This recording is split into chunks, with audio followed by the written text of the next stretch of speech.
Good afternoon, everyone. So, on behalf of DMER, I welcome all of you. And as we all know that on 25th, we have a BCBR exam all over India by Swayam. So we thought of having a quick revision. And that's why you have seen that all sessions are of 15 minutes and only one or two sessions are of 30 minutes. That also combining 2-3 topics. So our main aim is not to clarify anything, but to give you a summary, which if you can remember properly, you will be able to answer properly in your BCBR exam on 25th. Because I know all are busy, all are hectic, and you don't have a time to read. But what I request that for this 1.5 hour, for all 4 days, I request to please keep your attention here. We will be also recording it, and so we will be also sharing a YouTube recording of all the 4 days afterwards. But try to focus here. I request Dr. Wrinkle to please share the screen and give brief introduction of the madam, and then we can start.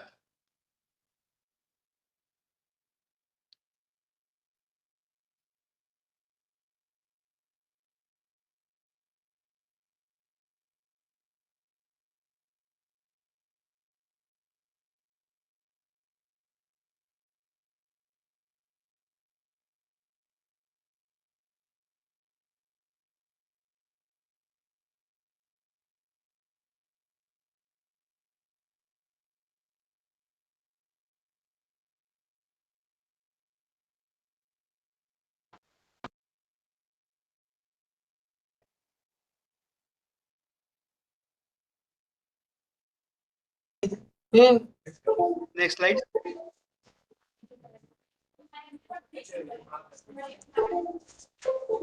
So Wrinkle बरोबर હતું.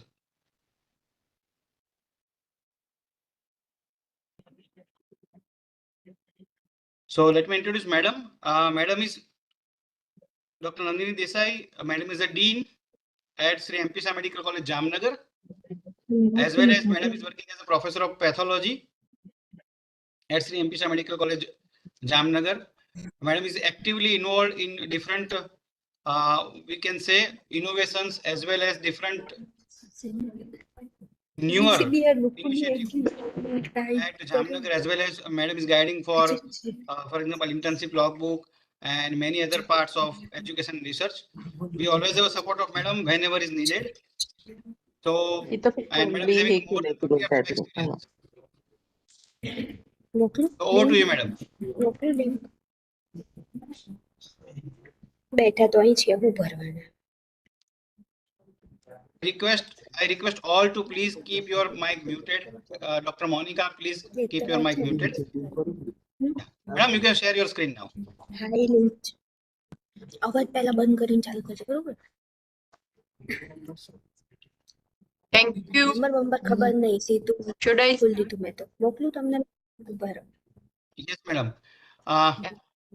Please start. સીધી open થઈ ગઈ Monica બેન, તમારો અવાજ બંધ કરશો કારણ કે ડિસ્ટર્બ કરી રહ્યો છે. Please keep it muted. Yeah, madam, please start. Thank you, Chennai Bhai, to provide the platform, and good afternoon, everyone. Research was restricted up to ICMR, AIMS, and international level till now. But since last few years, it has become much more penetrative and much more interesting when the NMC lead to start made compulsion to have this exam passed by the post-graduate students and faculties. And truly, it's very useful because I have also passed this exam as a professor of pathology. And though the marks were not that much, score was not that much high, but I truly say that whatever I wanted to implement in my institute, this course was very much beneficial. And so I request all of you that your prime and short-term target is just to clear this exam with a good score.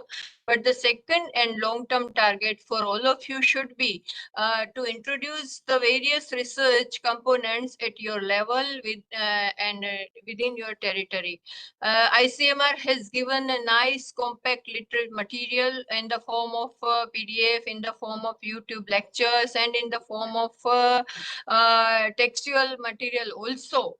And so I think while reading or hearing, when you are hearing the lecture, you'll get majority of component clear. But this is a very good initiative by Chinmay Bhai to focus on the salient area of the research, which will be directly helpful to us for those MCQs which we are going to attend during the exams. These are the various justifications or the dimensions of the health research.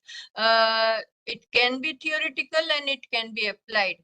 It can be preventive or therapeutic, and bench-based research or bedside research, exploratory research and confirmatory research, implementation research and translational research. All the terminologies itself are self-explanatory. Being a high cadre audience, I think I would not require to explain each and every terminology to all of you.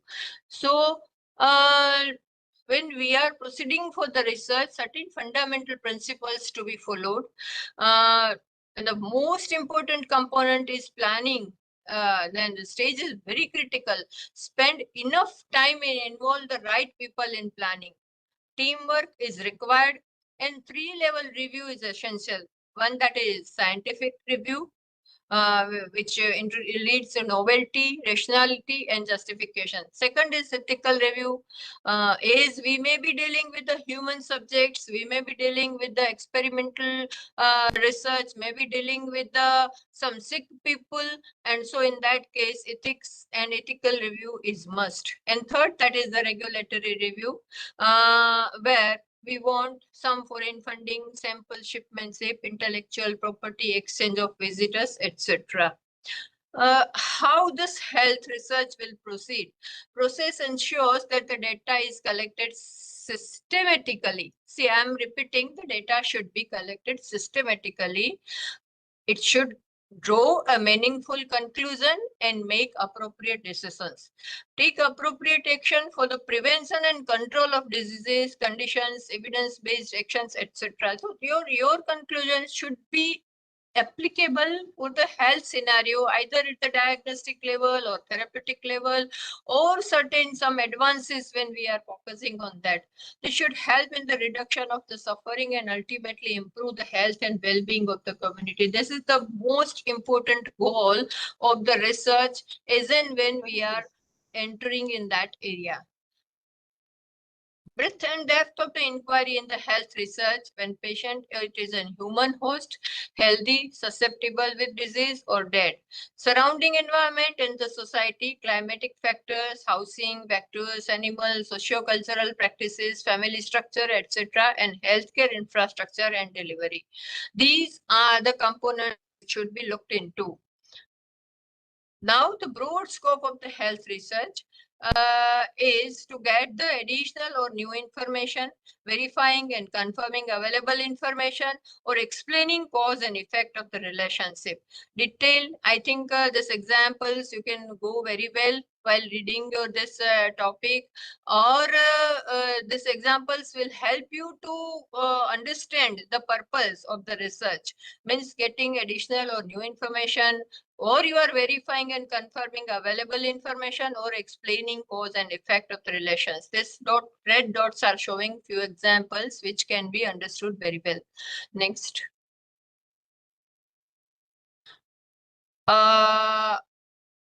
Before, I think 2019, the research was restricted for those who are working in the research institutes and those who were doing some research and those who are having a vision or interest in the research.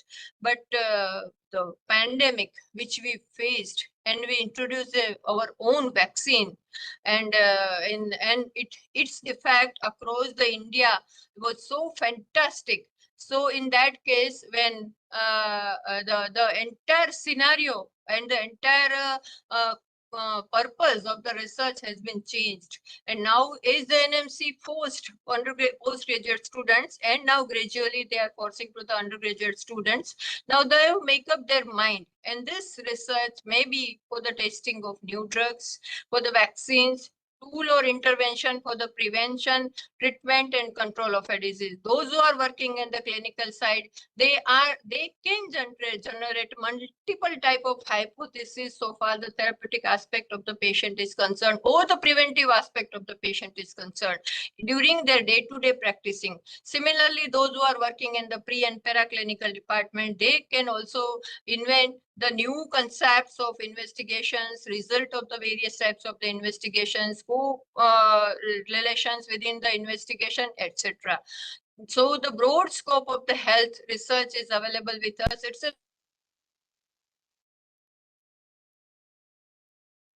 the government setup, or those who are having more than 4,000 OPD or more than 110% bed occupancy, from each and every patient you can generate the hypothesis. Either it can be rare, either it can be unique, either it can be one of the disorder of the larger group, etc. So for medical education people, those who are in the health sectors, there is unlimited opportunity for the research. This includes evaluating ongoing program and assessing feasibility of the new programs also. Is injectable iron sucrose is better alternative to deal with the pregnancy related anemia than oral iron? Just now JSSK has introduced this injectable iron sucrose. It has been tested, it has been proved, and then it has been introduced in the JSSK program. With the integrated disease surveillance program, be able predicting the epidemics of influenza and bird flu in India. Those who are related with this preventive aspect, they can very well understand this question, and they can even correlate also.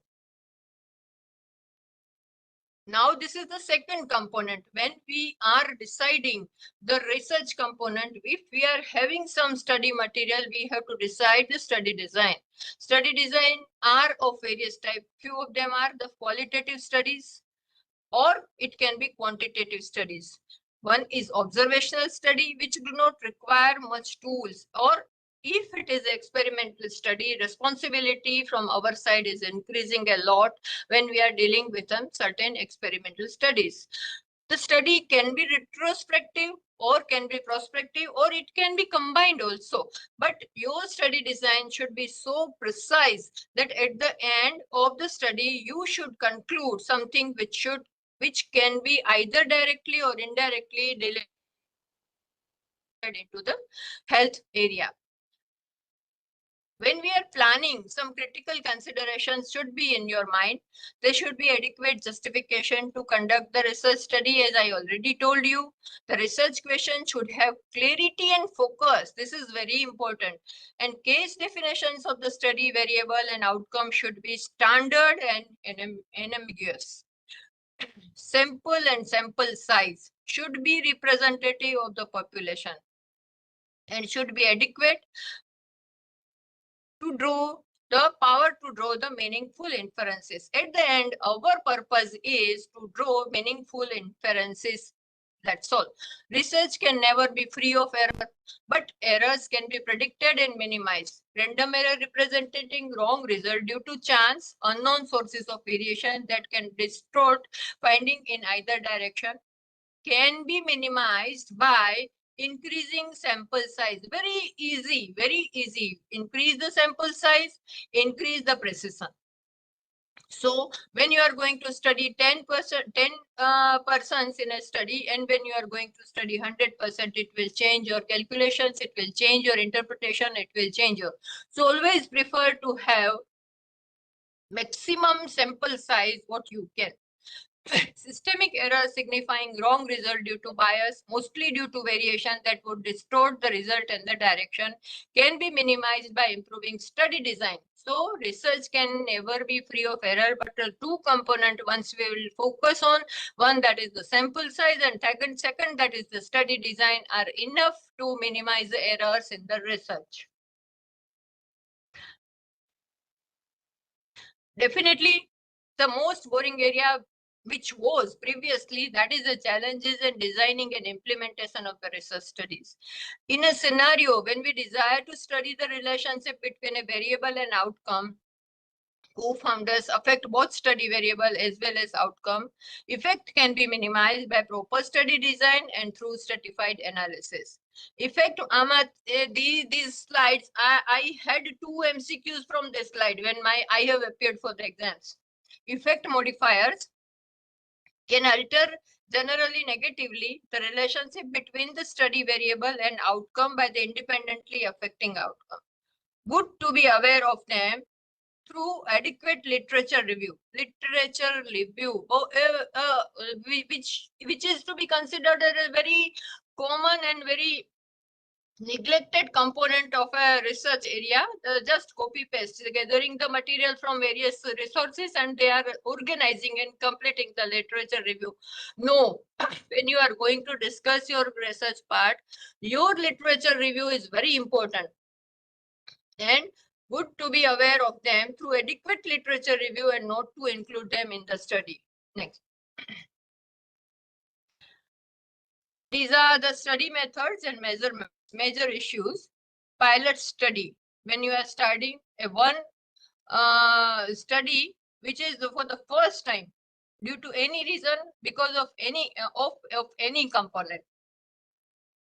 Second component is study participants. Inclusion and exclusion criteria, very important to decide, and recruitment targets and strategies. Then data collection instruments, then measurement tools and assay. Plan for the statistical analysis, very important. PSM department is master in that. If we are not able to cope up, we can take the support of them. But so far you people are concerned, this whole component number for your MCQs also. And quality control and assurance at all level, which is also important.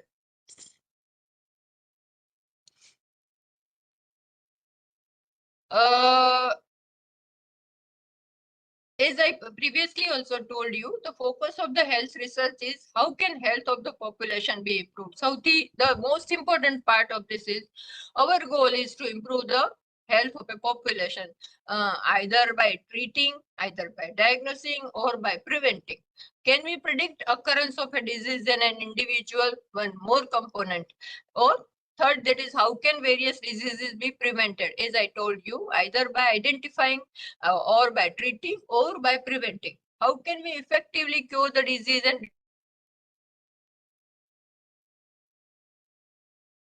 community-based and programmatic interventions for the disease prevention and control? This is a very core area for the research part, and innumerable research are possible in that particular last component of the research. Health research aim at the finding answers or practical solutions at individual and community level. How at individual level? Promote healthy behavior, prevention at individual level, early diagnosis, adequate and appropriate treatment, and rehabilitation. At community level, it improves community behavior and practices, prevention and control programs, support to affected people, and stigma reduction. At individual level, rehabilitation; at community level, stigma reduction. In that way, a healthy individual build healthy nations. So that is all. I just summarize, research is, we wish a maximum sample size in the research, a good study design in the research, and intention of the research in medical sector is either to innovate something or to propagate something. At the end, our goal is healthy individual, healthy nation. Thank you.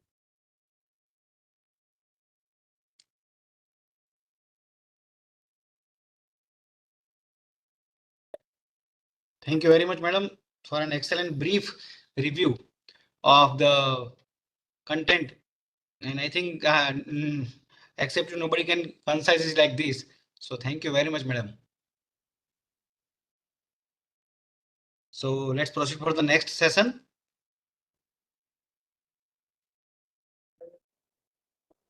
Hello, am I audible? Yes, sir. Yes, sir. Yes, sir. So now we have Dr. Atulbhai Trivedi. Rinkel, can we have that screen? So thank you, Dr. Chinmay and all the respected faculties and dear colleagues.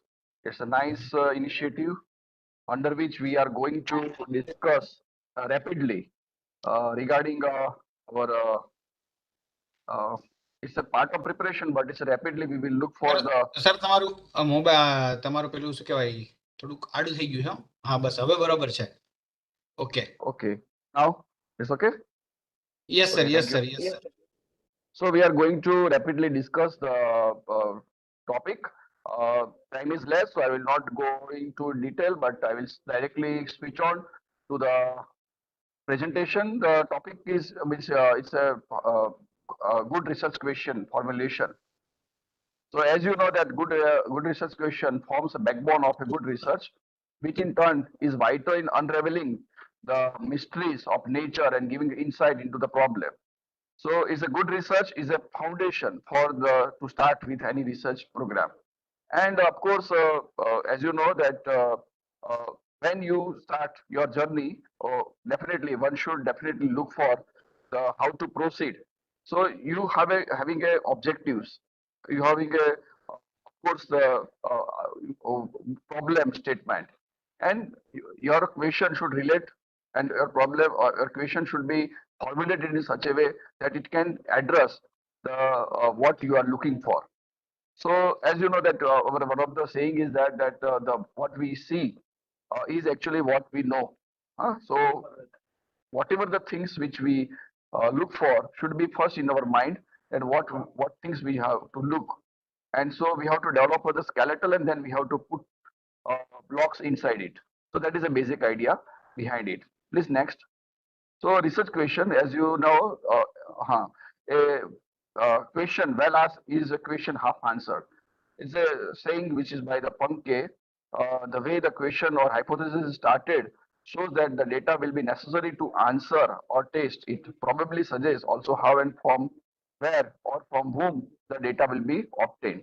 So one should be very much clear about that what they want, they are going to ask, and what they are going to gain as a as an answer, which is actually necessarily give the solution to the problems which you are looking to. Okay, next please. So rapidly, we look for next please.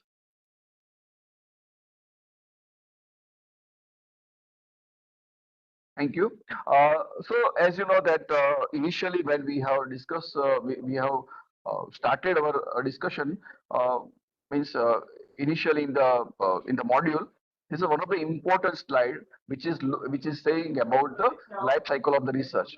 So basically, it started from the stakeholders which look for the data, and what kind of data is in need, and based on this, spell out the research question. The second issue is of the research question.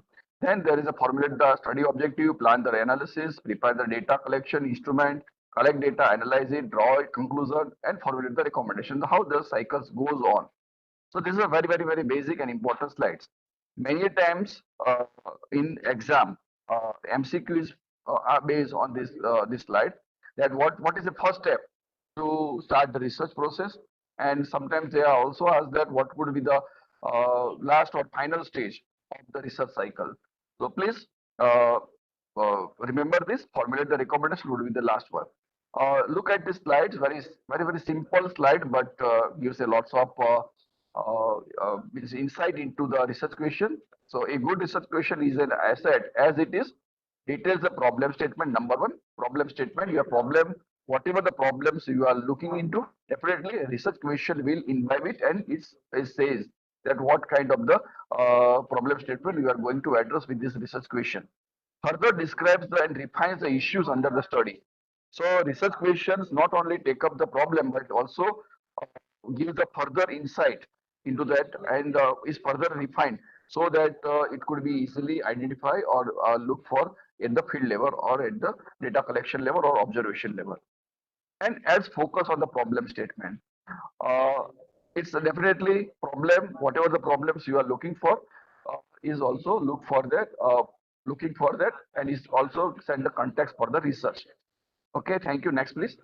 So, where do you look for in research question? So, from your patient, clinical, and the public health practice. Uh, from the reading the literature to the news and the newspaper, from talking of experienced colleagues and other researchers, from attending conferencing, from your teaching experience, and from new technologies. So sometimes the question would be asked in a way that to formulate the research question, you have to first develop the research question. But before that development of research question, you have to look somewhere. You have to look from where you are getting the information regarding your problem statement. So number one is from the patient clinical trials or public health practice, you will gain with your experience. Sometimes literature and newspaper. So already the work which is done on the same problem, you have to find out the literature. Nowadays on the internet, PubMed resources, Google Scholar, and many more scope ups like websites which gives you a lots of that research articles, the work which are interested. So from where the work which has been already been done would be taken into account. From talking the experienced colleagues and other researchers. So those who are already having a work, they have done work done in that area, or those who are researchers who are seasoned or they know the this field is much better in depth. That also you can talk with them and you can gain insight into the problem. And of course, conferencing, teaching experience, and from the new technologies, you can always look for the how to develop and develop a research question, good research question. Next, please. Yeah. So remember, this is very frequently asked question that what are the what is a good research question? Then you say research question is good one. So for that, there is a finer criteria has been developed. Finer criteria. Remember, please, dear, this is very frequently asked question. Finer means what? F stands for the next, please. F stands for the feasible. I stand for the interesting.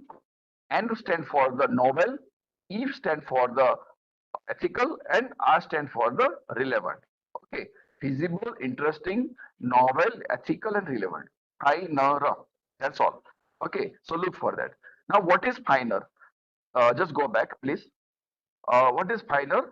F stand for feasible. That means uh, those who develop the research question first look for that whether my study is feasible or not. Feasible means is possible to do the study in the particular scenario or the particular context in hospital base. Whether it would be the people or the other agencies would giving giving the cooperation or not. So that kind of the things we have to look for. Interesting to whom? Interesting to the, of course, yourself as well as the person, the from which you are doing the problem statement or you are doing are interesting in this or not. So your question should be interesting, novel. Novel is very essential because if you are doing repetitions of the study, that means you are wasting resources and time. So it is better to do something new, which gives to add up the knowledge regarding the problem statement, which gives some insight and solution to the problem statement. So look for the novel version. And of course, now ethics is very important, and particularly in the research, we have to always look for the ethics. So whether my research question is ethical or not, that I have to ask first. And relevant, whatever my question is relevant to my study design or not, study problem or not. So that I have to look for. Next, please. Yes. Now I'm going to please. Now I'm going to hello. Doctor, please.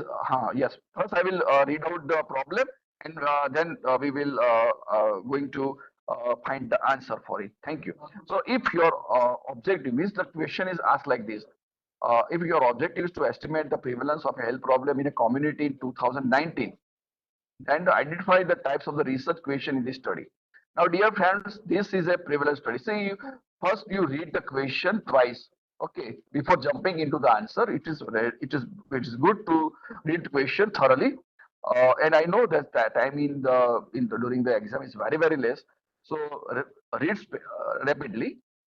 Okay, so here prevalence. Prevalence means the study is done for the development of the hypothesis. So now look, so this study is looking for the prevalence of health problem in a community, means what are the problem, and remember the estimate. The word estimate is used for the study which is observational. Yes, please. Next, please. Next. So it's analytic research. Answer is no. It's descriptive research. Answer is yes.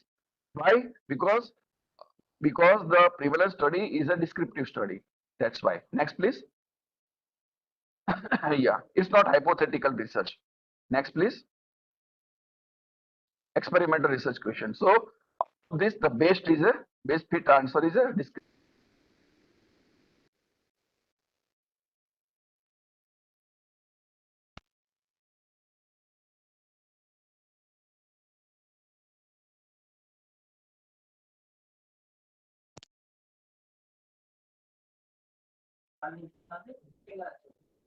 Next, please. Hello. Yeah, the clear research question facilitates to do the following. Clear research question facilitates to do what? Next, please. Choose the most optimal design. B. Identify who should be included in the study population. C. Next. Specify the outcomes that should be measured. And D. All of the above. Now here, actually, all the three criteria above are fulfilled by the clear research question. So that's why the answer for this question is all of the above. Next, please. Purely descriptive research question do not require a hypothesis. Now, see, purely descriptive research question do not require hypothesis. Now, hypothesis. यार तुम्हारा है ना Hypothesis. तुम्हारा lecture चालू છે हमने खाली WhatsApp કરી દે कॉल मत કરી દે મારા કોન્ફરન્સ ચાલુ છે. Somebody is talking. Hello, Shivaji Patil, please. Hello. Purely descriptive research question do not require hypothesis is required when you have already you are looking for the prove the hypothesis whether true or wrong.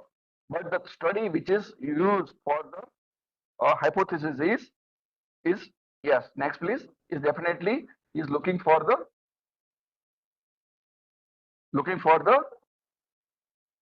description. Okay. So purely descriptive research question do not require hypothesis. Answer would be the true. The reason is that the descriptive study itself is developed is used to develop the hypothesis. Okay. So do you get the point? Sometimes they are asking question very tricky, whether the purely descriptive study research question require hypothesis. Answer is no. So they have already given the not required the hypothesis. That's why the answer would be the true. Okay. So true is the correct answer here. The next is verb estimate is used in the research objective of analytical research study. There are two kind of the study. Estimate is used for the observational, while the determination is used for the analytical study. So this kind of the verb is used for the defining of the objective. Okay, when such kind of question asked, the answer is wrong. This is wrong thing, because estimate is not used for the analytical research study, right? So it's a false answer. Next, please. Next. So it's a false answer. Why? Because estimate is used for the observational study. If here verb determinant is used here. So the verb determination is used in the objective of analytical research, then the answer would be true. Correct? Got it? Thank you. Next. All the following are component of minor criteria for a research question, except, now go back, just now we have discussed this criteria, FINER. FINER is used for the objectives, means we are look for the good question. Okay, so whether F is stand for feasible, I is stand for the interesting, N is for the novel, E for the ethical, and R for the relevant. Now out of these 5, if something is not there, then it would be the right answer for in this question. Next, please. Feasible is there, reliable. Oh, please, you're little bit fast. Okay. So accept is reliable. Okay, it's not relevant. So remember, there is a game of a word. Remember, we are using the word is the relation, relative. R stand for the relation. Okay, relate to relate. Okay, but not reliable. So reliable is a wrong answer. Thank you. Next, please.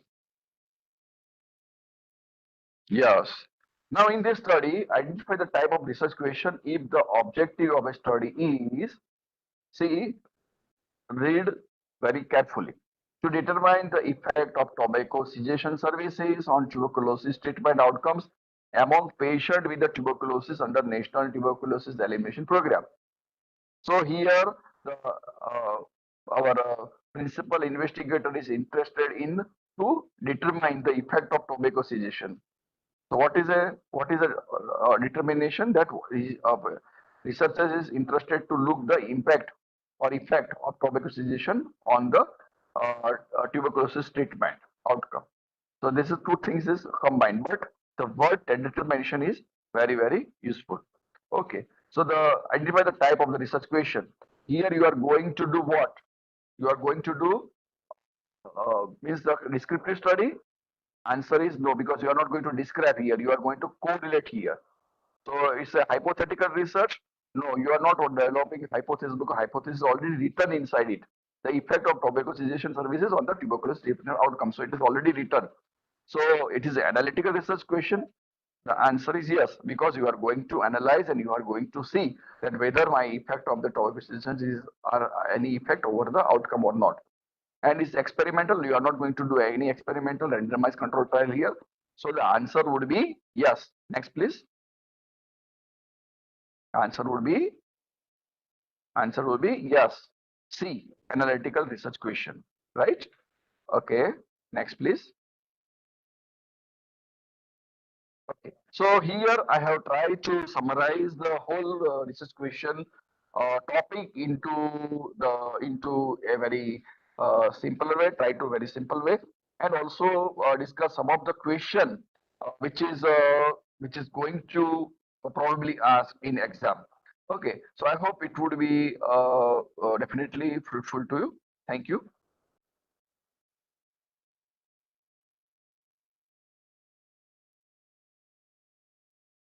Thank you very much, Atul sir, for briefly taking the session. And I must thank all the facilitator and all the experts who have agreed for very quick review of all the topics.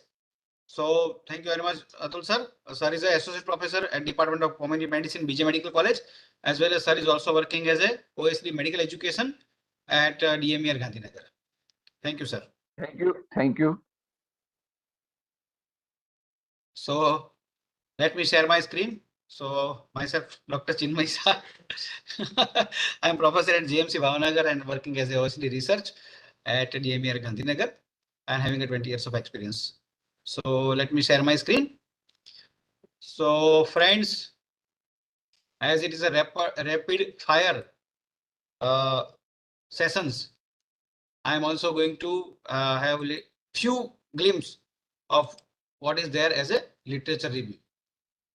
I hope I am audible. Okay.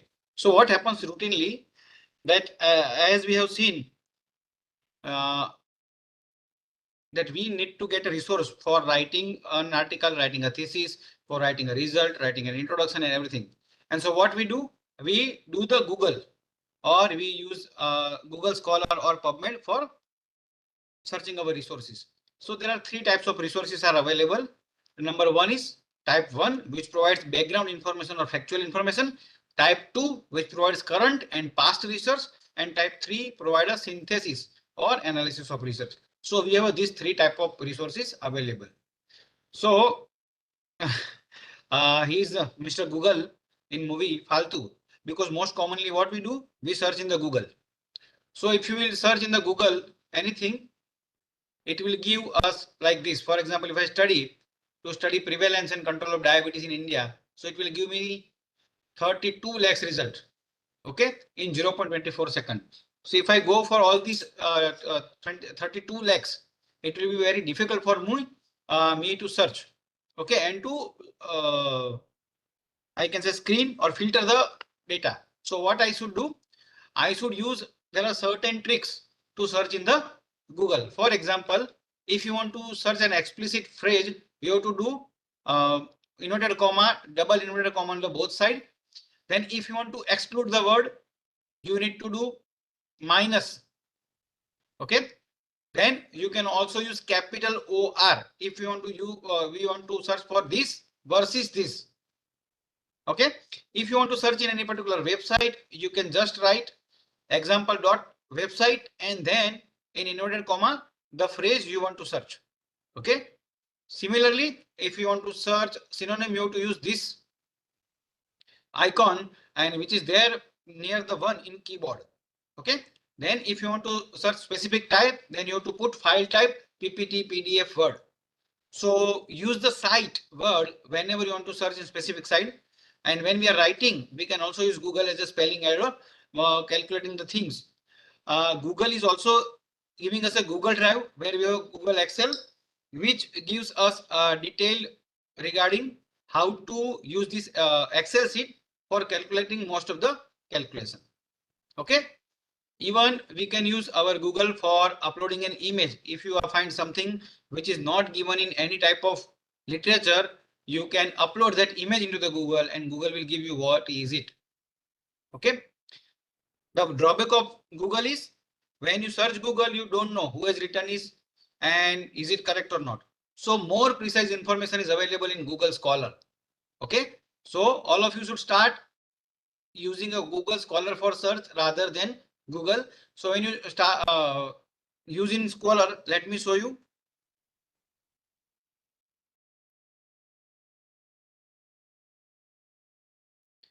The advantage of Google Scholar is it has a lots of filter available with us.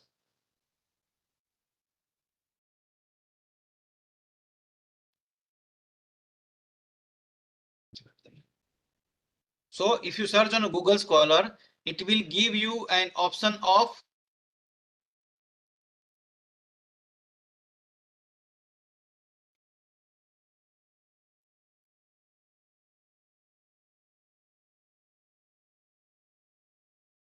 searching based on the year, searching based on the title, and gives you an authentic information. For example,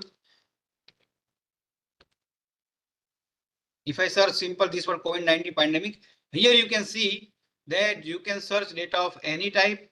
You can sort by relevance. You can sort by date. Okay. You can get any type of article or you can get a review article. Okay. And even you can create an alert at something related to COVID-19 is published. You can get the idea. So this is the way how Google Scholar is helping you to search. Okay.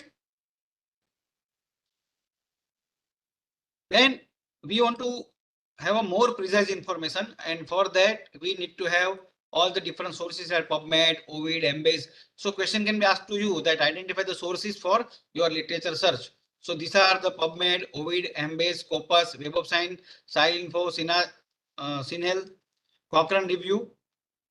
Okay. So we can use any of these and our most frequent is PubMed. Okay. So I will show you PubMed live. And this is important. Sometimes questions are asked based on the PubMed only that what you will use. Most frequent question is what is Boolean operators. Okay. If I write prevalence of low back pain in India.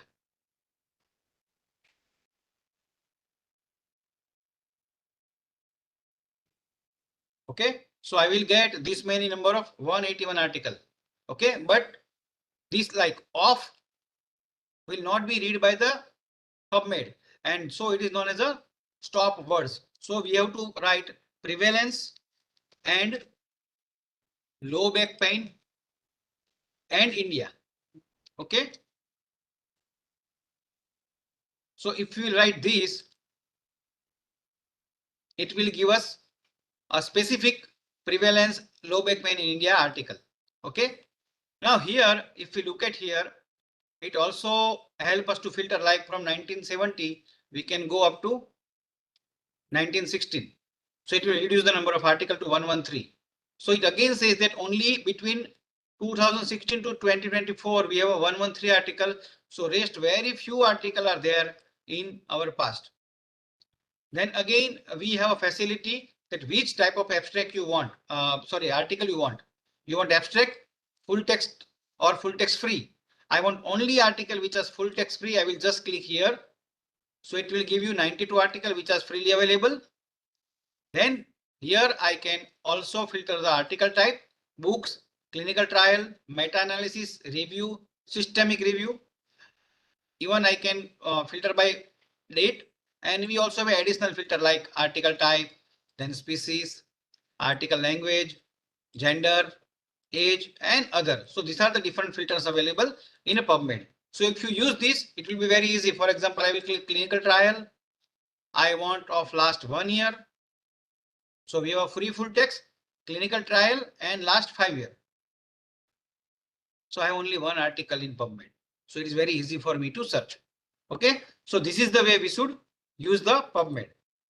Just I am explaining you the use of Boolean operators. Okay. So these three are Boolean operators commonly asked.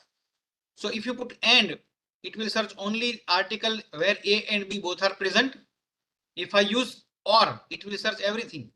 And if I put not, it will search everything except B. Okay. Secondly, if you want to search a different word at a different place, for example, if I want to search as title, you have to put word in this full bracket TI, then TIAB. If you want to search the word in the title plus abstract, if you want to search in a journal, you have to put JOUR. If you want to author name, you have to put AU. Author's address, you can put AD. And this is MASH term. This is also asked as a question. What is MASH? Medical subheading. Okay. Then if you don't give anything, all area will be covered. Okay. If you want to search specific page, you have to put in bracket page, and publication date, you have to put publication date. So these are the filters we can use to narrow down our search. Okay. So it is a medical subject heading which also can be used.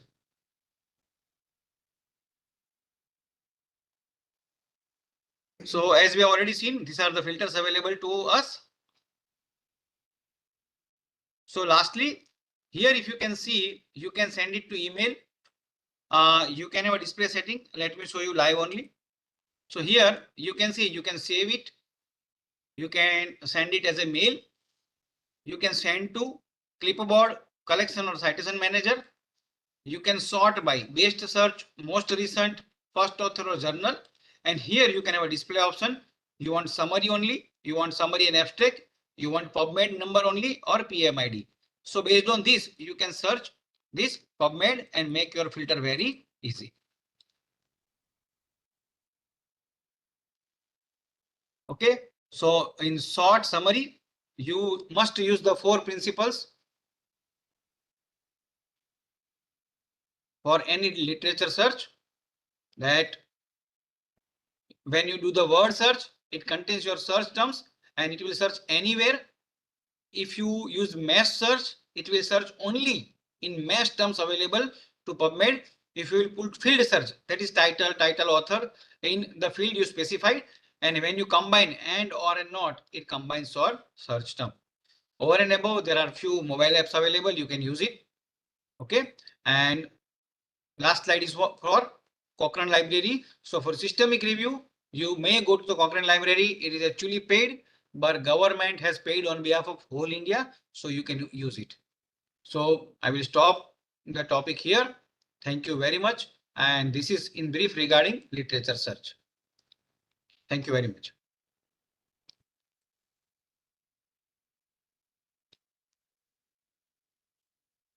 So now we will have a next speaker.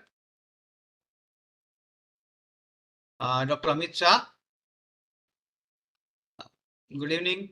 Sir is an associate professor, Department of Pharmacology at GMS Medical College, Gandhinagar, having a 16 year of experience.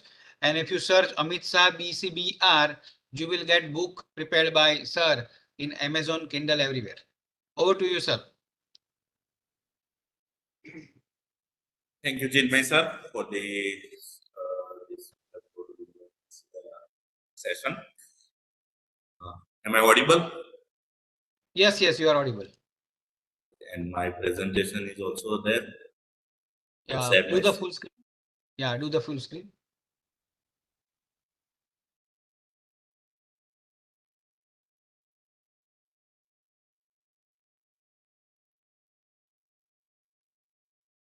Yes, okay now. So for the today's this brief lecture session, my topic is for today's measures of disease frequency. This terminology we have already learned, heard about many times. We have heard about the incidence and prevalence. So measures of the disease occurrence we can broadly divide in three: proportions, rates, and ratio. So in proportion we have the prevalence, in rates we have the incidence rates, and the ratio we have the odds ratio.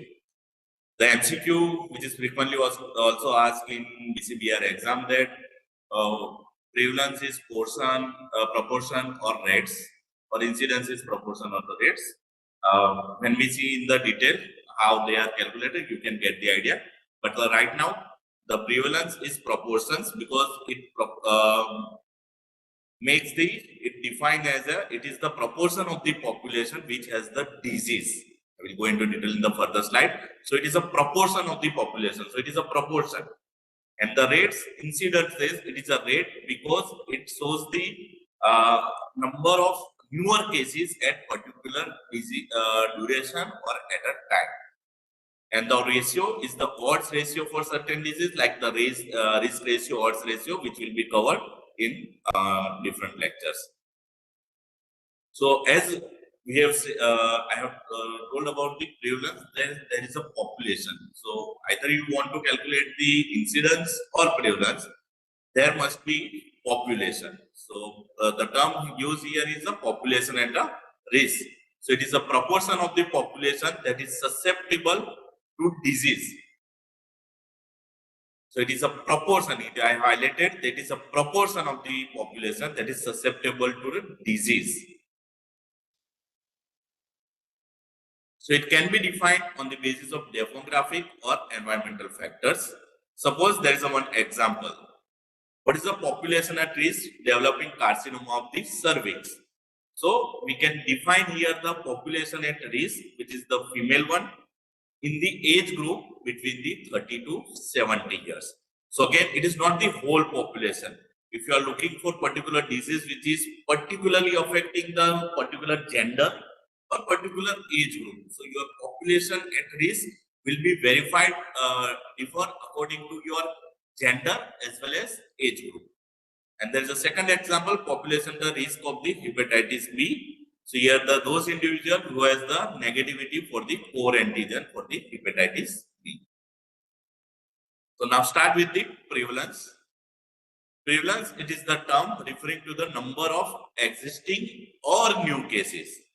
Here, the number of existing or new cases of the disease present in particular population at a given time.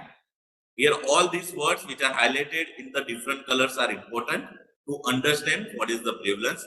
It is existing or new cases, means old as well as new cases. The total number of cases of the particular disease in particular population, this population or population at the risk at a given time. So at a particular point. So here you will get this snapshot of the disease number of cases at one particular time. So it is very important in terms of because it measures the burden of disease in a community. And when we calculate the prevalence, there is a numerator. Remember here, whenever you get the term prevalence, the numerator is always all current cases, old as well as new cases. We can calculate the prevalence, point prevalence as well as period prevalence. So point prevalence, here as I said, by definition, it is the proportion of the population which has the specific disease at the specific point time. We can calculate the point prevalence by this formula. It is the number of current cases at particular time divided by the population or population at risk at the particular time, specific time, into 10 raised to n. So point prevalence can be defined or be calculated with the per 1,000 cases, per 10,000, per lakh population. If you use the year in 100, then we can calculate into the percentage. Again, I am repeating, for the prevalence year, all the cases, new as well as old cases, must be counted for the calculation of the point prevalence. So we will get by this example. Suppose in a school there is a refractive errors has been population has been screened for this refractive error on 1st January 2023, and it has been found that 50 children using required classes. So what is the point prevalence here? So our formula is number of current cases at time divided by population. So here we have the 50. The 50 children required classes. The refractive error found in 50 children divided by the population. Here we have the population at risk is the school children of that particular school. So 500 children. So we can calculate. So point prevalence of refractory errors 50 divided by 500 into 100. So we will get the point prevalence of the refractory error is 10%. So on January 1st, 2023, point prevalence of particular school for the refractory error is 10%. Now next is period prevalence. What is this? It is the measures of the frequency disease over some time. In point prevalence, we have seen that we are assessing the prevalence, we are estimating the prevalence at particular time point. In example, we have seen it is the 1st January 2023. But when we see the prevalence over a period of the time, it is a period prevalence. Here we can calculate the period prevalence by again combining the number of cases. In last example, which is 50 children out of 500 at 1st January 2023. So number of cases at the beginning plus number of new cases that developed during the study period. Suppose we will extend that our study for the 1 year, and we will measure we measure the again refractory errors in that particular children after the 1 year, and how many newer cases apart from that 50 now will be added. Population size at the risk of the time period will remain the same. So I have extended the same example where the 50 children required classes screened and required classes on January 1st.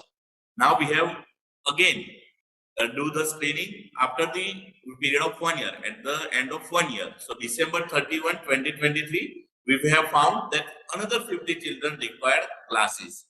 So here the period prevalence can be calculated, number of cases at the beginning, which is 50, plus number of new cases that developed during that period, again 50, divided by 500 into 10 raised to n.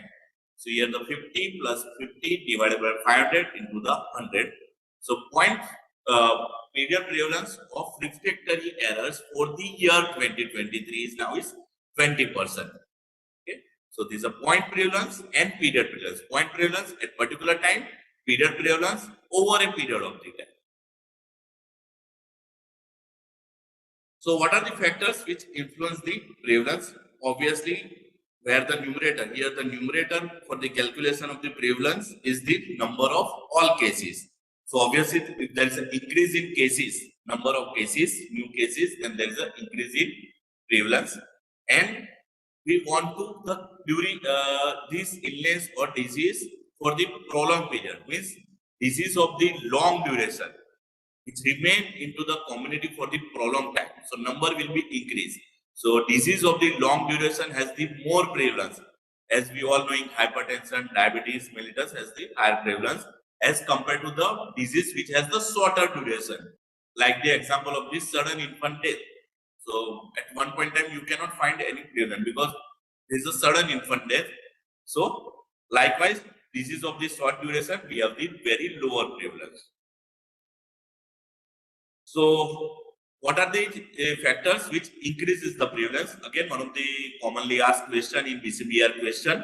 So obviously, just you have to increase the number of the cases. How can you increase the number of the cases?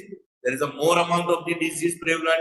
There is an increase in identification, screening of the disease, or there is a low cure rate and low mortality. So just you have to increase the number by making in mind how we can increase the number of that particular diseases.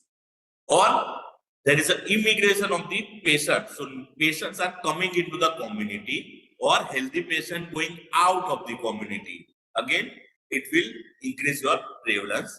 Vice versa, decrease of prevalence, shorter duration of the illness, which may be in terms of the very rapid treatment, high cure rate treatment, or high fatality, or there is a going out of the patients from the community, or there is an addition of the healthy individuals in the community. So these will decreases the prevalence. So remember, increase what are the factors which causes the increased prevalence and what are the factors causes the decrease in prevalence. You just have to think, how can I increase the numerator, total number of the cases. Prevalence data can be used for the assessing the healthcare needs, planning the healthcare services, measures occurrence of the condition with gradual onset, and study of the chronic disease. In our PSM, we have already learned about this. Now come to the incidence. It is the number of new cases in a given period in specified population. Here the time, which is more important. As we are going by the car, we measure that how much speed we have drive the car. So there is a time is a factor. So it is speed is a rate. Likewise, incidence is also rate, because there is a time is one of the denominator in the calculation of the incidence. Incidence can be expressed in absolute number as well as in cumulative incidence. So cumulative incidence, it is also known as the attack rate. One of the MCQ asked for that. Cumulative incidence, also known as the attack rate. It assumes that entire population at risk at the beginning was followed up for the time period of observation. So suppose we have taken some population and we have observed for particular time, and all the person are in the community have the equal chances of that particular disease. So we can calculate the cumulative index, number of new cases for particular time, and population at the risk of the beginning into 10 raised to 10. The incidence density, which is more commonly measured, which is more commonly used, and we are knowing that it is also known as the incidence rate. So we are usually in our terminology use the incidence. So this is the incidence which we are using, and we are referring whenever we use the term incidence, and it is reflects more exactly the person time observed. It is calculated in incidence density, number of new cases divided by the total person time of observation. I will describe this in next slide. So remember here, it can be calculated number of new cases divided by total person time. So here the denominator, it is unique, and we have to calculate. So by giving this example, I am clarify your doubts both regarding the incidence rate and the person time, which is the denominator. So suppose we have followed the 100 people with hypertension for 5 years for the development of the myocardial infarction. So at the end of second year, we have found out that the 5 people developed myocardial infarction. At the third year, 2 people. At the end of 5 years, another 3 people developed myocardial infarction. So calculate the incidence rate. So for the formula, first we have to calculate the person time. So we will break down how much cases per person year occur. So at the end of first year, as we have, there is no mentioning regarding the end of first year, so we assume there is no cases of the myocardial infarction at the first year. Second year, 5% develop the myocardial infarction out of 100 cases. Now for the third year, we have seen there are 2 more people develop the myocardial infarction. Now here the already 5 people which has developed the myocardial at the second year now will be move out from the population at risk because they have already developed the myocardial infarction. So we have to remove the risk from the our population at risk. So for the third year, 2 develop 95 cases per person year.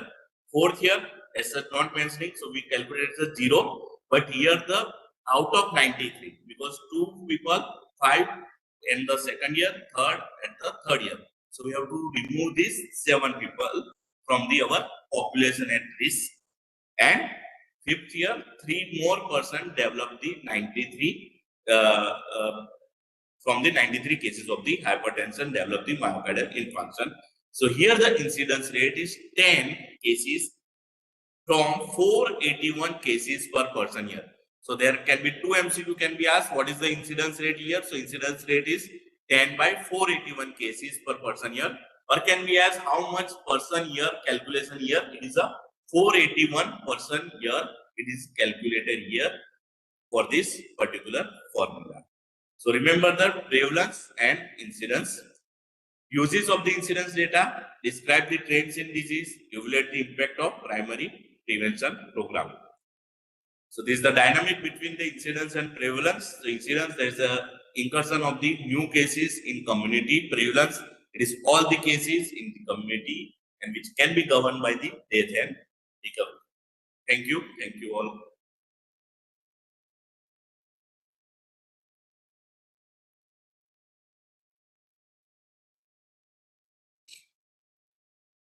Thank you, Amit bhai. As previously also said by all the resource person, because it is very difficult to concise whatever is there used taking 2 to 3 hours and to concise in 15 days. So thank you very much for completing that session in 15 minutes.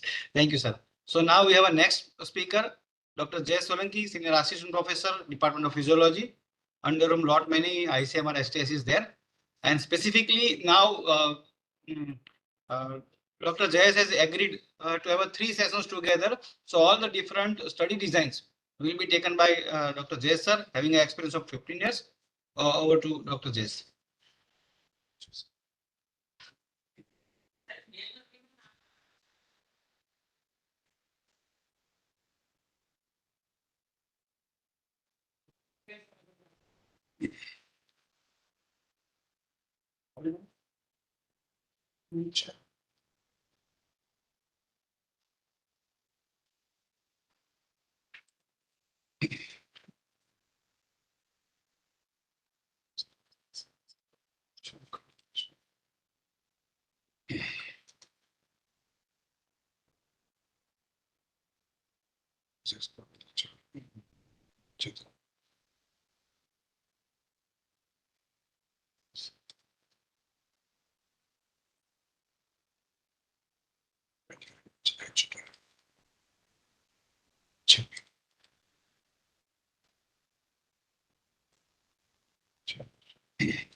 Share में था हाँ? share में था अरे I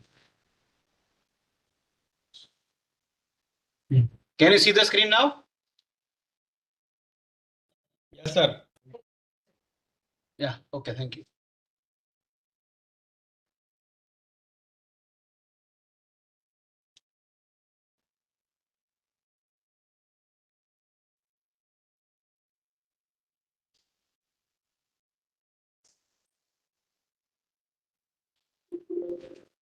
So am I audible? Yes, sir. Okay. So thank you, Chinmay, sir. Without him, I could not have started this presentation. Just is a prelude to your BCBR exam, just a short summary of different types of study designs. Hope you all have read thoroughly. This will be just a brushing up of the literature in very short. So designing a study is important thing because most of the time our research questions should meet with the study design. So whether you are just observing or whether you are giving some intervention, based on that, the basic type of study design is either interventional or observational. Okay. Interventional studies are very few, but the basic studies which all of us perform is observational. Within observational, what is your objective? Are you going to study the population? Then it becomes ecological study. Or you just describe the population or a group. It becomes descriptive. Or if you are doing some analysis, it becomes analytical. Similarly, interventional studies, they are always analytical. Within this descriptive observational studies, if you are studying a single case, it is a case study. More than 10, it is a case series. And if multiple exposure outcome, it becomes cross-sectional.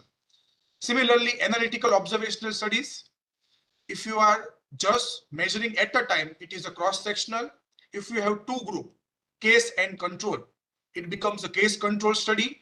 If you do the follow-up of the recruited participant, it becomes cohort. But as you can see in this arrow, just at the top lies RCT, that is randomized control trial, which is at the peak of the significance level. So if the same thing I can show like this. So our epidemiological studies, your first question should be whether you are assigning the exposure or not. If the answer is yes, if you are assigning some exposure or intervention, it becomes experimental or interventional study. Now, second question, are you giving or are you allocating this randomly? If yes, it becomes a randomized control trial. But if it is not given randomly, it is given without any randomization, it becomes non-randomized controlled trial. This is when you are assigning exposure. But most of the time, we do not assign the exposure. We just observe it, and that becomes observational study. Next question is, are you having group to compare? If yes, it becomes analytical study. If there is no second group, it becomes a descriptive study. So in descriptive study with only one group, are you describing an individual case? That becomes case report or case series or cross-sectional survey. But if you are going to study the whole population and mass, it becomes an ecological study. So these four, case report, case series, cross-sectional survey, and ecological studies, they are the descriptive studies because we do not have any comparison group. But if you have two or more groups or something to compare, it becomes analytical study. And the further type is based on the direction. So based on the direction, analytical studies can be cohort study. Cohort means you start from the exposure and you look further for the outcome. That is cohort study. Second is a case control study. We have two groups. We first start with outcome and we retrospectively look for the exposure in either group. And third is the simplest, that is a cross-sectional study, where exposure and outcome both are taken together. So these are the different types of studies that I will just briefly mention in slides to come. So first is descriptive studies, where we don't have multiple groups. We are just going to describe the study population. So the 4 types of studies of descriptive nature are case reports, case series, ecological studies, and cross-sectional studies. So case report. Here we have detailed presentation of a single case. It may be a new case or unfamiliar or a rare disease, rare manifestation or some interesting finding in imaging or laboratory finding can also be shown. So if you can report an adverse drug reaction or an abnormal ECG or any investigation. It is useful to generate some hypothesis regarding the pathophysiological mechanism. So for example, this is one of the case report showing adenocarcinoma in the gastric region. So this is how it was presented as a case report. Okay, it is for a single case or a single finding. It is useful to share our experience with other colleagues. Case reports are published in separate sections in journal. It will also talk about what is the existing evidence or literature about this, because you may have some new or aberrant finding. It will also tell whether this type of manifestation has also been observed by other clinicians. But sometimes if you have multiple such cases, it becomes a case series. So it's a study of a larger group of patients, more than 10, with a particular disease. Larger number may allow the investigator to assess the play of chance. It is a common way of delineating the clinical pictures of a disease. But the thing is, there is no comparison group, and the most famous case series in the history is about the HIV/AIDS.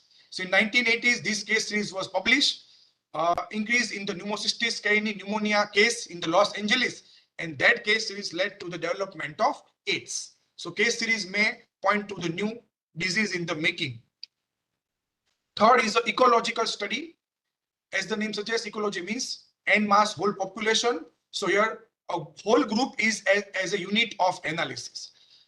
No individual level information on the distribution of exposure and disease is available. It relates whether populations with high rates of disease also have high frequency of exposure. For example, what is an average intake of fat among people living with, say, for example, pancreatitis? Okay, so we have a high rate of disease and exposure prevalence. It helps you generate hypothesis, because what you can see here means in the whole population is what you can try to correlate. For example, trend of infectious disease deaths in USA. Here the trend over time of death due to infectious disease is related to the policy or event changes. Say for example, this is the graph. This is one of ecological studies which shows from 1900 to 2000 the incidence of death rate due to various disease, and that can help them to judge the policy. So the pattern can be seen of the whole population over a period of time. Similarly, this example of the prevalence of hypertension by country. So country wise, you can compare the prevalence of hypertension. So, okay, the whole population is now the unit of study. Third is the most common study, that is cross-sectional survey. As the name implies, cross-sectional means just by single fetch, you study the population. This is the commonest study design. Definition is observation of a cross-section of a population at single point of time. As I said, here the unit of observation and analysis is an individual. It is useful to know the magnitude of disease or problem. For example, census. Vastiganati is example of cross-sectional survey. You can collect information about the disease burden from a sample population. So as we are getting the prevalence, cross-sectional studies are also known as prevalence studies. Now in this study, we have to recruit the study participant either from the population, the whole population, or from population sample. Okay, and the most important benefit of this study is you can observe for the presence of one or more outcomes and one or more exposure. So you can have multiple exposures and multiple outcomes, but the thing is they have to be detected in single cross section only. So for example, this is one of my article. I was studying the heart rate variability, which is reduced in normal pregnancy irrespective of trimester, a cross-sectional study. So I was looking at the heart rate variability, and the study group was pregnant female, a single cross-section. It was a cross-sectional study. What are the use of cross-sectional survey? As it is the most common study. So as I've highlighted, it is used to estimate prevalence of disease. But remember, you cannot get the incidence of prevalence of disease. Distribution of health problem by time, by place, and by person. It can help for planning the healthcare service delivery. It can also help to set the priorities for disease control. It can help to generate hypothesis, and that hypothesis we can test by case control or cohort or randomized control trial. It can also help you to examine the evolving trends over a period of time.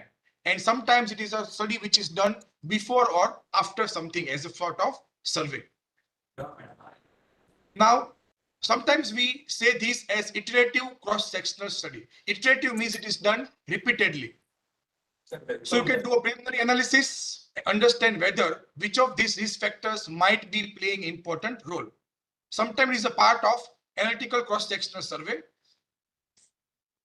Now, so example of research questions which can be answered through surveys are, so for example, what is the prevalence of hypertension in a city?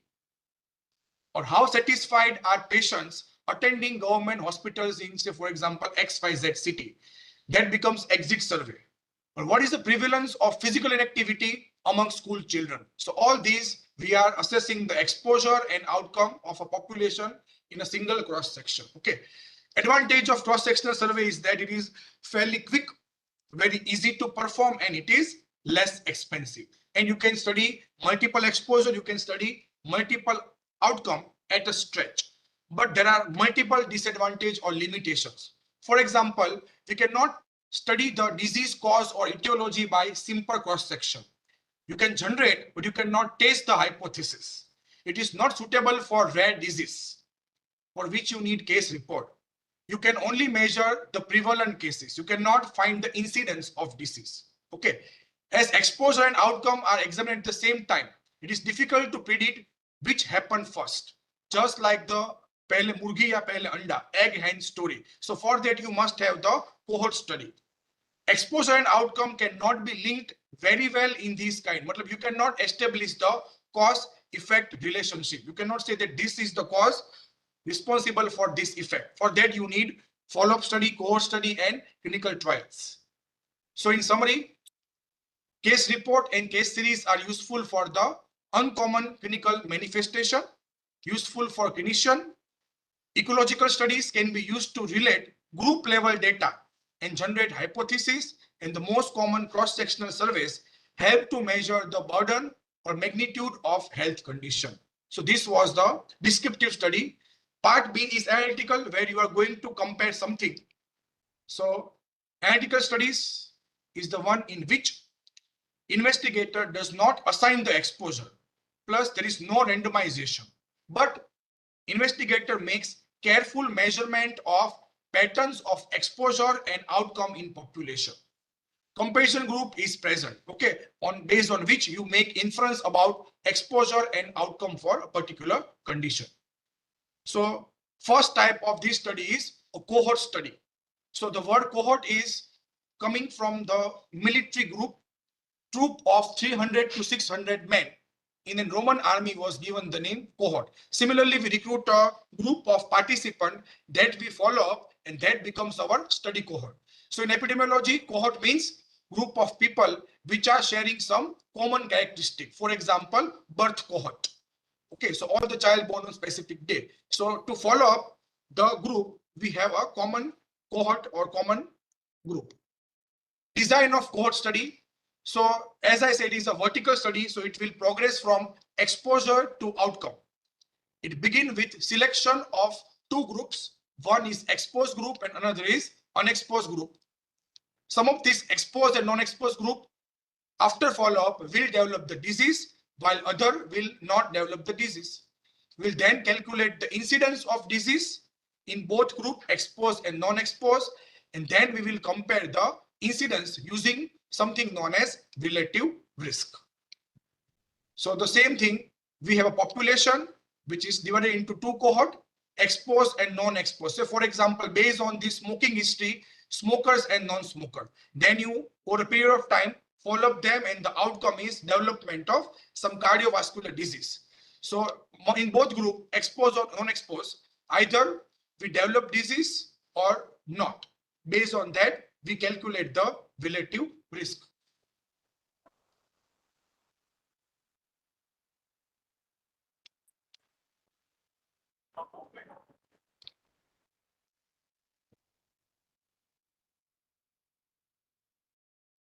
Now, there are three types of cohort studies: prospective, retrospective, and antispective. So I can show the figure. So for example, in prospective cohort study, when the study starts, you start with the study, exposure is followed by disease. So both are in future, means prospective. In antispective, study starts somewhere over here in the middle, exposure has taken place, and then we look for the disease. Retrospective means everything has taken place, you start the studies after the exposure and disease. So our study, cohort study, can be prospective, antispective, or it can be retrospective. So most common example of this is the Framingham heart studies of aniline dye and development of urinary bladder cancer.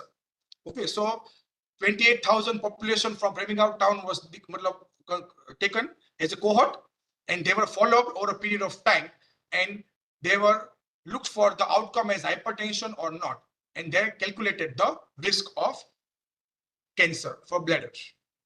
So what are the elements of cohort study? So in cohort study, first you have to select the study populations, exposed, unexposed group. Then you have to gather the baseline data. Then vertical follow-up is done. And then you do the analysis to calculate the relative risk. Now in this sort of cohort study, we always mention this 2x2 contingency table. MCQs can be framed based on this. So we can calculate relative risk or risk ratio or rate ratio. So you can see the 2x2 table. Here we have two groups, exposed group and non-exposed group. For example, smoker and non-smoker. And we look for the event occur, yes or no. So in exposed group, event occur, yes, A number, event doesn't occur, B. Non-exposed group, event occur, C, event did not occur, that is D. So A, B, C, D. Okay, these are the four numbers. Based on this number in cohort study, you can calculate relative risk. For example, relative risk in this case is equal to A upon A plus B. There is positive outcome in the exposed group upon C by D, that is positive outcome in unexposed group, and this will give you the relative risk. There is another ratio known as odds ratio. Odds ratio is used for the studies which are cross-sectional studies, and here the ratio is A by B, C by D, is AD by BC. Remember this is very commonly asked question. Relative risk, this is done in cohort study, vertical study, and odds it is done in the cross-sectional study. So if you are going to follow up, if there is incidence, it is relative risk. If you are having cross-section, there is only prevalence, then you use the odds ratio. Okay, but the formula for both is different. So how to interpret if relative risk is 1, matlab there is no difference between group. If it is more than 1, matlab risk of exposure to outcome is more. If it is less than 1, matlab the risk is not there. What are the strengths of cohort study?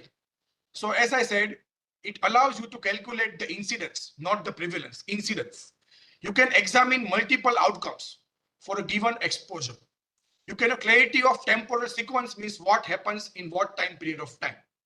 You can provide the causality association, means whether the exposure precedes outcome or not, which comes first and which comes next. What is exposure and what is outcome? It is also good for investigating some rare exposures to get the outcomes. But weakness of cohort study is that it may have to follow large number of subjects for a long period of time. As we are having multiple exposure and multiple outcome over a period of time, expensive, time consuming, not good for rare disease. For that, better is cross-sectional study. Not good for disease with a long latency. For that, it is not also good. Differential loss to follow, because when you are taking multiple reading, we can have for loss of the participant, and that attrition can affect our incidence. So first is a cohort. Second such analytical study is case control study. So as the name implies, we have exposed group that is case, unexposed group that is control.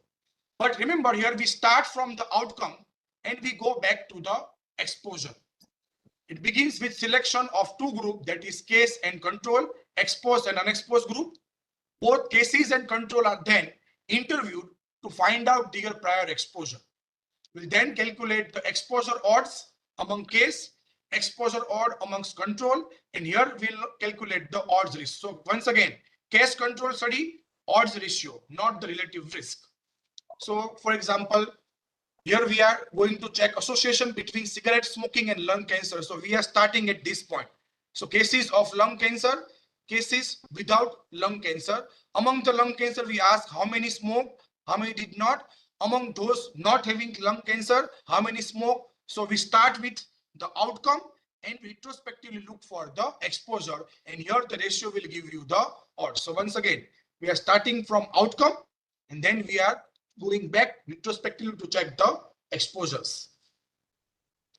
So elements of case control study, the same 4 steps, but with some changes. So first you select the cases, then you select the controls, and then you seek the information on exposure, and then you analyze the odds ratio.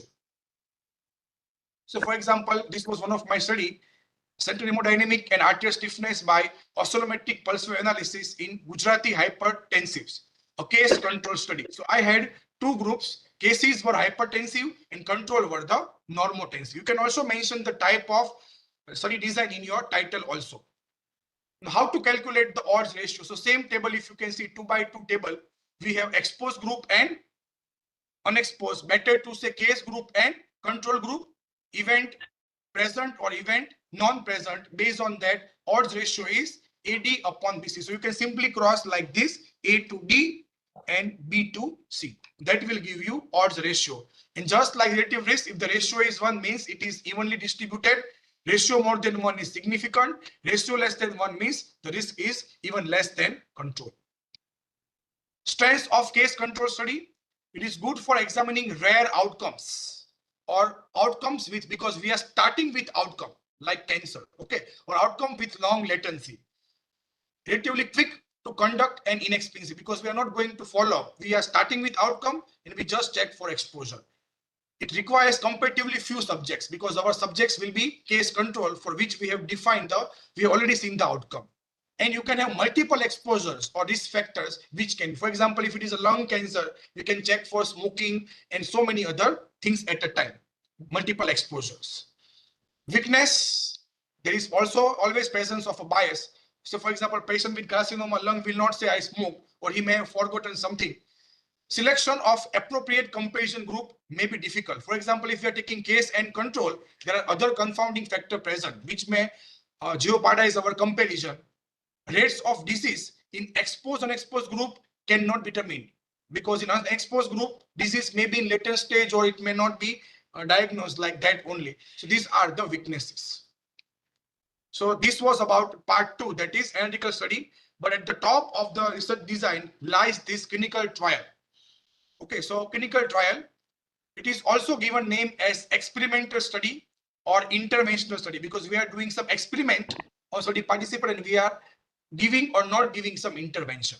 Clinical trials were one of the main scientific advances in the last century, and they are considered as the methodological standard of excellence and a gold standard for scientific experiments. Significance of clinical trials. Clinical trials translate results of basic scientific research into better way to prevent or diagnose or treat the disease. Research studies which involve people are designed to answer scientific questions and help us to find better ways to either prevent the disease or diagnose or to treat the disease. So if you go verbatim, definition of randomized controlled clinical trial is a planned experiment designed to assess efficacy of prophylactic or diagnostic or therapeutic agent, device, drug, procedure which is applied to the human subjects. It essentially involves comparing the outcome in a group of patients treated with a test treatment as compared to those which is treated with some control or standard treatment. Okay. When patients in both groups are enrolled in a prospective way, matlab you first recruit them and then you see for the outcome. Here, 3 words are to be mentioned properly. First is prospective. Prospective means you are going to follow up vertically. Second, environment has been modified, hence the name control. It is modified and manipulated by the investigator. And third is randomization, means you allocate the group in a proper systemic method. So it is a prospective, modified kind of study, and we are having benefit of randomization. Now, what are the objective of clinical trials? It is used to test some new drugs or treatment, or new medical healthcare technology, or some new organization delivery system of healthcare, a new method of primary prevention, or some new programs for screening or some early detection. So all these are the domain of clinical trials. So for example, this example showing a therapeutical clinical trial. So we have population suffering from disease from which we choose a sample. By the proper randomization, we have group 1 and group 2. Group 1 is a one which is having new treatment to be allocated, and group 2 is given the standard treatment. Okay, this is a new treatment versus standard. Then there is periodic follow-up, and then we look over a period of time how many are cured and how many remain disease. Okay, so you can see here treatment 1 cured are more as compared to matlab the treatment 1 is better than the gold standard treatment. This is the therapeutic clinical trial. Second is a preventive clinical trial. You try to prevent. So for example, corona vaccine. So in that, once again, we have population, not disease, but at risk. We take the population at risk from which we carefully choose the sample. Then we do the process of randomization and we divide them into 2 groups. One is a group in which the prevention intervention is given. Say for example, vaccine is given. Other group in which we are not giving intervention. We are giving, so for example, blind thing or placebo. And then both the groups are periodically follow up. And here we will see whether the participant acquire disease or remain free for disease. Okay, you can see here that here the preventive group, more fraction of people remain free from disease as compared to this. We can say that this is better than this. So this is an example of preventive clinical trial. Now, 2 essence of clinical trial is randomization and so what is randomization? Randomization is a process which ensures that participants have equal chance to be assigned to be one of the group. Matlab each participant has equal chance to be either a group with intervention or without intervention. For example, one group gets the most widely accepted treatment. For example, standard treatment or gold treatment, and the other gets new treatment being tested, which researchers hope and have reasons to believe will be better than the standard treatment. So 2 groups, intervention and non-intervention group. Neither the participant nor the investigator decides that which will allot in a particular group, because that is selected by the randomization. It is done through neutral process. Randomization provides the best way to prove the effectiveness of a new agent or intervention by ensuring that all groups are similar as possible and confounding, co-intervention and bias in outcome are minimized. So this is there to minimize all sorts of bias. So one thing is randomized. The second thing is blinding. Blinding is also the essence of control trial. Blinding in clinical trial helps in balancing group during follow-up, because nobody knows what is the placebo, what is a treatment. It is one of the measures for quality improvement. Now there are 3 levels of blinding. One is a single blinding, when participants don't know whether there is intervention or not.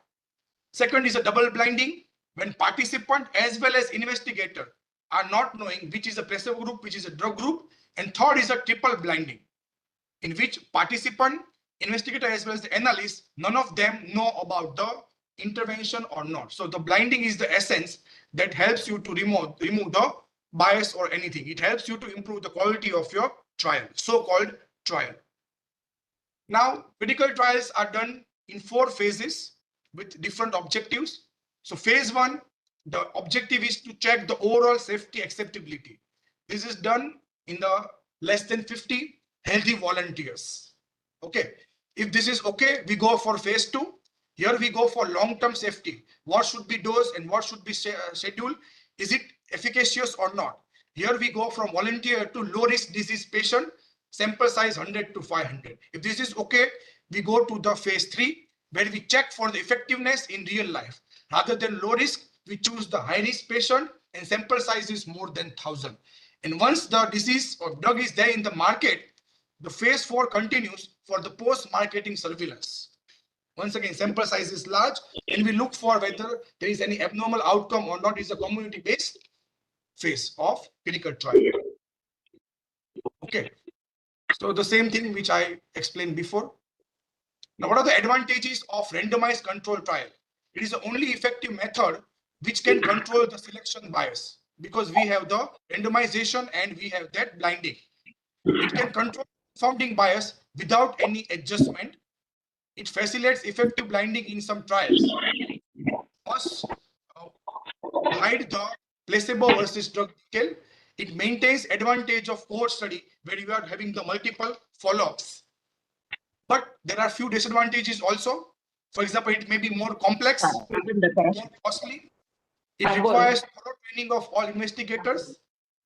Lack of, because we are choosing the volunteers, or volunteers may not be representative of the population of interest, and there are ethical challenges because in one group we are giving drug, other group we are not. So there are ethical issues also for which we must get approval from the ethical committee. So this is all about different types of study designs from my side. Thank you to all the best to you all for your BCBR examination. Thank you once again.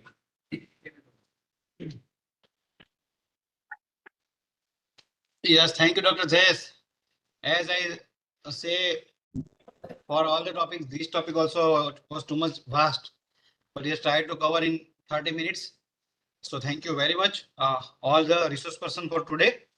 And I hope this exercise of summarizing and helping you for the BCBR exam is useful. So tomorrow again we will have 6 sessions, 15 minutes of each, like that tomorrow, day after tomorrow, and also on the 19th. So will we there are a few questions. Let me try to answer it. One is how to use the Cochrane free. It's already free. You don't have to, you will not get any plugin option or anything for it, or you will not get paywall. Yes, Dr. Nitin Kothari, ecological name is yes, misleading. And so there are certain words sometimes used in our research as well as, for example, GCP. So the full form is good clinical practice and nothing to do with the practice, but it is with the research. Same way, there are certain misleading words and that's why they are favorite questions for our examiners in BCBR exam. Okay, so wish you all the best. I hope we have covered 1/4 of BCBR topics today, and rest we will cover tomorrow onwards. So thank you very much, everyone. And we are closing today's session. Thank you.